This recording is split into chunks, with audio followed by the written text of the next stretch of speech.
જીવન જીવવા માટેનો એક નવો નજરિયો. જીવનની ઉપેક્ષા કરીને આપણે જીવનમાં બધું કરતા હોઈએ છીએ.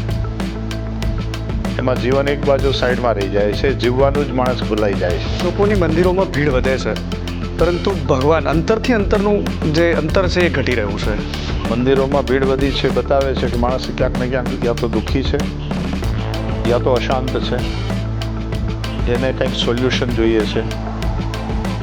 આધ્યાત્મિક ઉન્નતિ વગર ખરું સોલ્યુશન માણસને મળવાનું નથી. ભારત એ વસુદેવ કુટુંબકમની ફિલોસોફીમાં માનનારો દેશ છે અને અત્યારે સૌથી વધારે ભારતમાં પરિવારો તૂટવાની ઘટનાઓ સામે આવે છે. યાદ રાખીએ કે પરિવાર નથી તૂટી રહ્યો, માણસ તૂટી રહ્યો છે. ઈશ્વર પણ એને એટલું ન ગમ્યું એટલા માટે તો એણે સૃષ્ટિ કરી.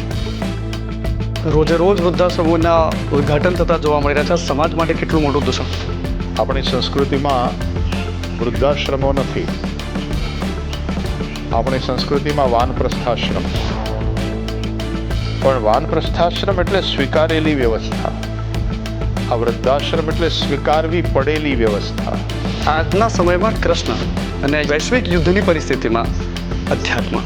આપણે ગુજરાતીમાં કહેવત છે કે વાજા ન વળે હાર્યા વળે. જે મહાભારતમાં આટલી મોટી વિભીષિકા થઈ, આટલું મોટું યુદ્ધ થયું, પણ એ જ મહાભારત આ પણ સૂત્ર આપે છે. જીવનને માટે જીવવાનું છે. જીવનને શણગારીએ. જીવનમાં જીવન કરતાં કશુંય વધારે મહત્વનું બીજું કાંઈ જ નથી.